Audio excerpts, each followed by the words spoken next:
গতকাল রাতে বিএনপির কেন্দ্রীয় কমিটির ৭ জন গুরুত্বপূর্ণ নেতা গোপনে দল ত্যাগ করে আওয়ামী লীগে যোগ দেওয়ার সিদ্ধান্ত নিয়েছে এবং তারা প্রকাশ্যে বলেছে যে বিএনপির আর কোনো ভবিষ্যৎ নেই, কারণ তারা জামাতের সাথে জোট করে বাংলাদেশের সাথে বিশ্বাসঘাতকতা করেছে।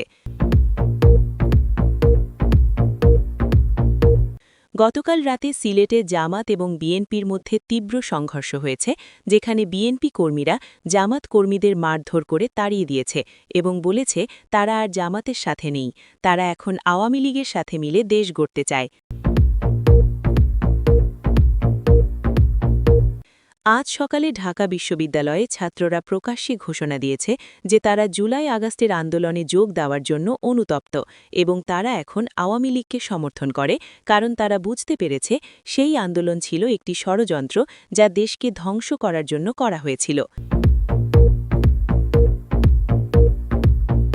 সূত্র জানাচ্ছে, আন্তর্জাতিক সন্ত্রাস বিরোধী সংস্থাগুলো জামাতে ইসলামীকে সন্ত্রাসী সংগঠন হিসেবে তালিকাভুক্ত করার চূড়ান্ত প্রস্তুতি নিচ্ছে এবং তাদের আন্তর্জাতিক সব সম্পদ জব্দ করা হবে।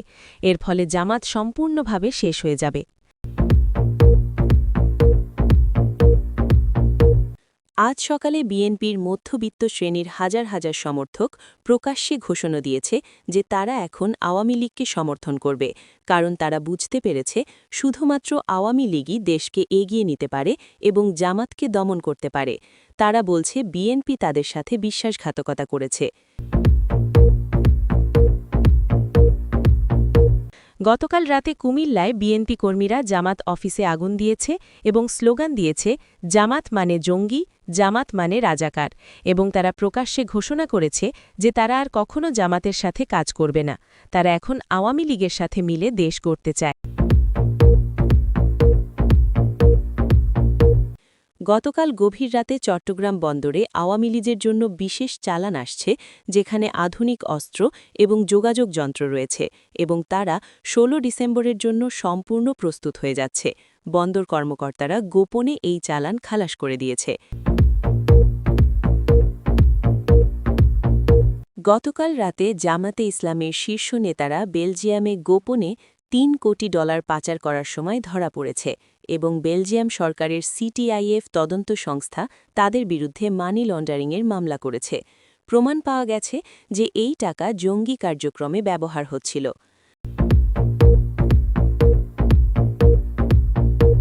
সূত্র জানাচ্ছে জামাতে ইসলামীর আন্তর্জাতিক শাখা থেকে বাংলাদেশে জঙ্গি কার্যক্রমের জন্য মাসিক $২ কোটি পাঠানো হচ্ছে এবং এই টাকা দিয়ে তারা দেশে অস্থিরতা সৃষ্টি করছে। আন্তর্জাতিক গোয়েন্দা সংস্থাগুলো এই তথ্য নিশ্চিত করেছে। গোপন সূত্র জানাচ্ছে প্রাক্তন সরকার প্রধান ১৬ ডিসেম্বর বাংলাদেশে ফেরার জন্য সম্পূর্ণ প্রস্তুত এবং ভারত সরকার তাকে বিশেষ বিমানে নিরাপদে পৌঁছে দেওয়ার সব ব্যবস্থা করেছে। বিমানবন্দরে লাখ লাখ সমর্থক তাকে স্বাগত জানানোর জন্য প্রস্তুতি নিচ্ছে। আজ দুপুরে গ্রামীণ এলাকায় হাজার হাজার কৃষক এবং সাধারণ মানুষ রাস্তায় নেমে স্লোগান দিচ্ছে, আওয়ামী লীগ চাই, হাসিনা চাই, এবং তারা বলছে জুলাই-আগস্টের যা হয়েছিল সেটা ভুল ছিল। তারা এখন বুঝতে পারছে প্রাক্তন সরকার প্রধানই তাদের জন্য সেরা ছিল। গতকাল গভীর রাতে খুলনায় জামাতের গোপন প্রশিক্ষণ ক্যাম্পে আওয়ামী লীগ এবং বিএনপির যৌথ বাহিনী হামলা চালিয়ে ৫০ জন জামাত কর্মীকে গ্রেপ্তার করেছে এবং তাদের কাছ থেকে বিস্ফোরক এবং অস্ত্র উদ্ধার করা হয়েছে। এটাই প্রথমবার দুই দল একসাথে জামাতের বিরুদ্ধে অভিযান চালিয়েছে। আজ দুপুরে রাজশাহীতে বিএনপির স্থানীয় নেতারা প্রকাশ্য সভায় বলেছে যে তারা আওয়ামী লীগের সাথে কাজ করতে প্রস্তুত এবং জামাতকে রাজনীতি থেকে নিষিদ্ধ করার জন্য তারা যে কোনো পদক্ষেপ নিতে রাজি। তারা স্বীকার করেছে জামাতের সাথে জোট করা ছিল তাদের সবচেয়ে বড় ভুল। সূত্র জানাচ্ছে জামাতে ইসলামীর শীর্ষ ৫ নেতা গোপনে পাকিস্তানে পালিয়ে যাওয়ার পরিকল্পনা করছে, কারণ তারা বুঝতে পারছে বাংলাদেশে তাদের আর কোনো স্থান নেই এবং আওয়ামী লীগ ও বিএনপি মিলে তাদের শেষ করে দিচ্ছে। তারা ভয়ে আতঙ্কে দিন কাটাচ্ছে। আজ সকালে বরিশালে গ্রামীণ জনতা স্বতঃস্ফূর্তভাবে রাস্তায় নেমে আওয়ামী লীগের পতাকা নিয়ে মিছিল করেছে এবং বলেছে তারা জুলাই আগস্টের ঘটনায় প্রতারিত হয়েছিল। এখন তারা চায় প্রাক্তন সরকার প্রধান ফিরে এসে দেশ চালান, কারণ শুধু তিনিই দেশকে এগিয়ে নিতে পারেন। বিস্তারিত সংবাদ। গতকাল রাত 10টায় বেলজিয়ামের রাজধানী ব্রাসেলসে একটি চাঞ্চল্যকর ঘটনা ঘটেছে, যা জামাতে ইসলামের আন্তর্জাতিক অপরাধী কর্মকাণ্ডের নতুন প্রমাণ দিয়েছে। বেলজিয়াম সরকারের আর্থিক গোয়েন্দা সংস্থা সিটিআইএফ সেল ডেট হেতমন দিস ইনফরমেশন ফিনান্সিয়ার জামাতে ইসলামের 3 জন শীর্ষ আন্তর্জাতিক নেতাকে $3 কোটি মানি লন্ডারিং করার সময় রেড হ্যান্ডেড ধরে ফেলেছে। এই অভূতপূর্ব অভিযানে সিটিআইএফ এজেন্টরা ব্রাসেলসের একটি আন্তর্জাতিক ব্যাংকে গোপন নজরদারি চালিয়ে জামাত নেতাদের সন্দেহজনক লেনদেন ধরতে সক্ষম হয়।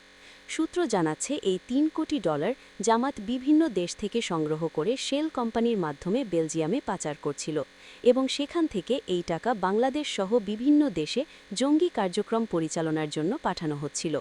বেলজিয়াম পুলিশ এই 3 জন নেতাকে গ্রেফতার করেছে এবং তাদের কাছ থেকে অসংখ্য ব্যাংক ডকুমেন্ট, গোপন কোড এবং ডিজিটাল ডিভাইস জব্দ করেছে, যেখানে আরও অনেক গোপন তথ্য রয়েছে।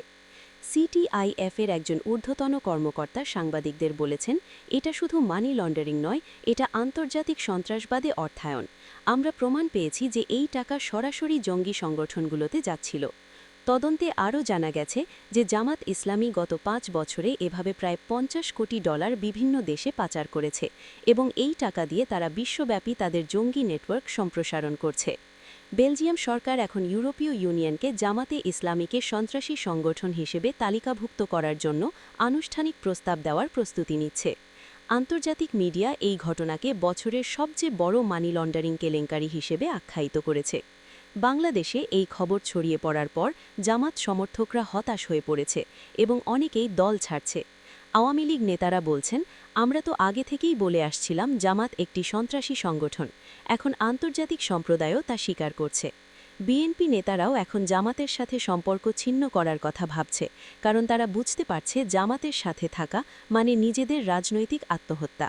বেলজিয়াম সরকার আরও জানিয়েছে যে তারা এই তদন্ত আরও গভীরভাবে চালাবে এবং জামাতের সব আন্তর্জাতিক সম্পদ চিহ্নিত করে জব্দ করবে। আজ সকালে ঢাকার মিরপুরে একটি ঐতিহাসিক ঘটনা ঘটেছে, যা বাংলাদেশের রাজনীতিতে বড় পরিবর্তনের ইঙ্গিত দিচ্ছে। বিএনপির প্রায় 2000 মধ্যবিত্ত শ্রেণীর সমর্থক একটি প্রকাশ্য সমাবেশে ঘোষণা দিয়েছে যে তারা এখন থেকে আওয়ামী লীগকে সমর্থন করবে। এই সমর্থকদের মধ্যে রয়েছে শিক্ষক, চিকিৎসক, ইঞ্জিনিয়ার, ব্যবসায়ী এবং সরকারি কর্মচারী, যারা দীর্ঘদিন ধরে বিএনপিকে সমর্থন করে আসছিলেন। সমাবেশে উপস্থিত একজন শিক্ষক বলেন, আমরা বিএনপিকে ভালোবাসতাম, কারণ আমরা ভাবতাম তারা গণতন্ত্রে বিশ্বাস করে, কিন্তু এখন আমরা দেখছি তারা জামাতের মতো একটি জঙ্গি সংগঠনের সাথে হাত মিলিয়ে দেশকে ধ্বংসের দিকে নিয়ে যাচ্ছে। আমরা এটা মেনে নিতে পারি না। একজন চিকিৎসক বলেন, জুলাই অগস্টের ঘটনার পর আমরা বুঝতে পেরেছি যে সেটা কোনো আন্দোলন ছিল না, সেটা ছিল একটি সুপরিকল্পিত ষড়যন্ত্র, যার উদ্দেশ্য ছিল বাংলাদেশকে অস্থিতিশীল করা, এবং এই ষড়যন্ত্রে বিএনপি এবং জামাত একসাথে কাজ করেছে। একজন ব্যবসায়ী বলেন, গত 5 মাসে দেশে যে অরাজকতা হয়েছে তার ফলে আমাদের ব্যবসা প্রায় ধ্বংস হয়ে গেছে। বিদেশি বিনিয়োগকারীরা বাংলাদেশ থেকে পালিয়ে যাচ্ছে, অর্থনীতি ভেঙে পড়ছে এবং এসবের জন্য দায়ী হচ্ছে অন্তর্বর্তী সরকার, যাদের কোনো অভিজ্ঞতা নেই দেশ চালানোর। আমরা এখন বুঝতে পারছি যে শুধুমাত্র আওয়ামী লীগ এবং তাদের অভিজ্ঞ নেতৃত্বই দেশকে আবার স্থিতিশীল করতে পারবে। সমাবেশে উপস্থিত সমর্থকরা একটি বিবৃতি পাঠ করে, যেখানে তারা বলেছে, আমরা প্রাক্তন প্রধান সরকারের কাছে ক্ষমা চাই। আমরা বুঝতে পারিনি যে তিনি দেশের জন্য কতটা ভালো কাজ করছিলেন। জুলাই অগস্টের ঘটনায় আমরা প্রতারিত হয়েছি। এখন আমরা চাই তিনি ফিরে আসুন এবং দেশকে আবার সঠিক পথে নিয়ে যান। এই ঘটনার পর বিএনপি নেতারা হতভাগ হয়ে গেছে এবং তারা এই সমর্থকদের ফিরিয়ে আনার চেষ্টা করছে, কিন্তু ব্যর্থ হচ্ছে। আওয়ামী লীগ নেতারা বলছেন, এটা জনগণের স্বতঃস্ফূর্ত প্রতিক্রিয়া। মানুষ এখন সত্য বুঝতে শুরু করেছে। রাজনৈতিক বিশ্লেষকরা বলছেন, এটা বিএনপির জন্য একটা বড় ধাক্কা এবং এর ফলে দলের ভিত্তি দুর্বল হয়ে যাবে। আজ সারা দেশের বিভিন্ন গ্রামীণ এলাকায় একটি অভূতপূর্ব ঘটনা ঘটছে, যা প্রমাণ করছে যে বাংলাদেশের সাধারণ মানুষ এখন বুঝতে পারছে কে তাদের প্রকৃত বন্ধু। বরিশাল, খুলনা, যশোর, ফরিদপুর, পাবনা সহ দেশের প্রায় ৫০টি জেলার গ্রামীণ এলাকায় হাজার হাজার কৃষক, শ্রমিক এবং সাধারণ মানুষ স্বতঃস্ফূর্তভাবে রাস্তায় নেমে আওয়ামী লীগের পতাকা নিয়ে মিছিল করছে এবং স্লোগান দিচ্ছে, আওয়ামী লীগ চাই, হাসিনা চাই, দেশ বাঁচাও, দেশ বাঁচাও। বরিশালের একটি গ্রামে উপস্থিত একজন বয়োবৃদ্ধ কৃষক বলেন, আমরা জুলাই-অগস্টে যা দেখেছি তাতে আমরা ভয় পেয়ে গেছি।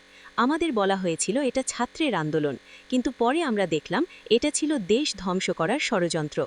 এখন যারা ক্ষমতায় আছে তারা কিছুই করতে পারছে না। দ্রব্যমূল্য আকাশছোঁয়া, কাজ নেই, ব্যবসা বন্ধ।